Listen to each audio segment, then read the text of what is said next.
राष्ट्रीय जांच agency NIA और प्रवर्तन निदेशालय ईडी ने मिलकर पीएफआई के कई ठिकानों में रेड मारी थी। यह रेड पूरे देश में कई राज्यों में मारी गई।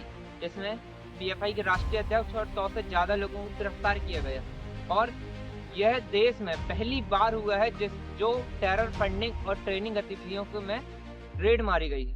आइए जानते हैं क्या है पीएफआई कितने राज्यों में चलता था, पीएफआई का संबंध क्या सिमी से है और पीएफआई पर क्या आरोप लगाए पीएफआई एक कट्टरपंथी संगठन है जो 2017 में एनआईए ने गृह मंत्रालय को पत्र लिखकर इस पर प्रतिबंध लगाने की मांग की थी एवं एनआईए की जांच में यह हिंसक और आतंकी गतिविधियों में लिप्त होने की बात कही थी। एनआईए के डॉजियर के अनुसार यह संगठन राष्ट्रीय सुरक्षा के लिए खतरा है। पीएफआई एक मुस्लिम कट्टरता को बढ़ावा देता है और जबरन धर्मांतरण कराने की यह आरोप लगाए गए। आखिर ये पीएफआई क्या है? पॉपुलर फ्रंट ऑफ इंडिया यानी पीएफआई का गठन 17 फरवरी 2007 को हुआ था। ये संगठन दक्षिण भारत के 3 मुस्लिम संगठनों को विलय करके बनाया गया था। इसमें केरल का national democratic front, Karnataka forum for dignity और तमिलनाडु का मनीथर नीति परसाई शामिल थे। पीएफआई का दावा है कि इस वक्त देश के 23 राज्यों में यह संगठन सक्रिय है। देश में स्टूडेंट्स इस्लामिक मूवमेंट यानी सिमी में बैन लगाने के बाद पीएफआई का विस्तार तेजी से हुआ था। कर्नाटक, केरल जैसे दक्षिण भारतीय राज्यों में इस संगठन की काफ़ी पकड़ बताई जाती है। इसकी कई शाखाएं भी हैं। गठन के बाद ये पीएफआई पर समाज विरोधी और देश की गति विरोधी करने के आरोप लगाए गए थे। पीएफआई को फंड कैसे मिलता है और कहां से मिलता है?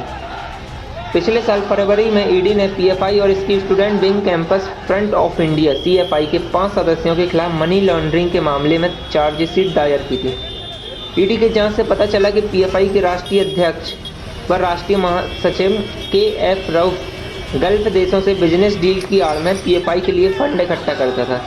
ये पैसे अलग अलग जरिए से पीएफआई और सीएफआई से जुड़े लोगों तक पहुंचाए जाते थे। जांच एजेंसी के मुताबिक लगभग 1 करोड़ 36 लाख रुपए की रकम आपराधिक तरीकों से प्राप्त की गई है।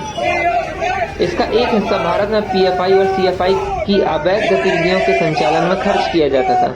सीएए के खिलाफ होने वाले प्रदर्शन, दिल्ली में 2020 में हुए दंगे में भी इस पीएफआई ने फंडिंग की थी।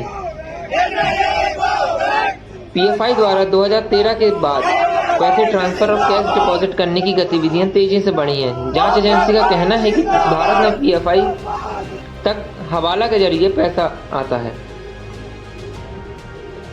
क्या पीएफआई ने कभी राजनीति में हिस्सा लिया है? पीएफआई खुद को एक सामाजिक संगठन कहता है। इस संगठन ने कभी चुनाव नहीं लड़ा है। यहाँ तक कि संगठन के सदस्यों का कोई भी रिकॉर्ड नहीं रखा जाता है। इस वजह से किसी अपराध में इस संगठन का नाम नहीं आता है। तो भी कानूनी एजेंसियों के लिए इस संगठन पर नकेल कसना मुश्किल होता है। 21 जून 2019 को social democratic party of India (SDPI) के नाम से एक राजनीतिक संगठन बना। इस संगठन को पीएफआई से जुड़ा बताया गया है। कहा गया है कि एसडीपीआई ने के लिए जमीन पर जो कार्यकर्ता काम करते थे वे पीएफआई से जुड़े लोग ही थे। 13 अप्रैल 2010 को चुनाव आयोग ने इसे रजिस्टर्ड पार्टी का दर्जा दिया था। राजनीति में कितनी सफल रही एसडीपीआई? कर्नाटक के मुस्लिम बहुल इलाकों में ये एसडीपीआई सक्रिय रही, खासतौर पर दक्षिण तटीय कन्नड़, उडुपी और इस पार्टी का प्रभाव देखा गया। इन इलाकों में इस संगठन ने स्थानीय निकाय चुनावों में सफलता हासिल की।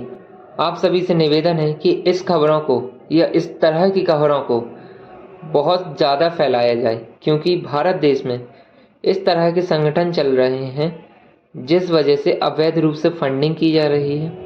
और ऐसे कई संगठन हैं। ये तो एकमात्र दक्षिण भारत का पीएफआई है। ऐसे दक्षिण भारत में अनेक संगठन हैं जो चल रहे हैं और देश में बाहर से फंडिंग कराकर देश को बर्बाद कर रहे हैं। धन्यवाद।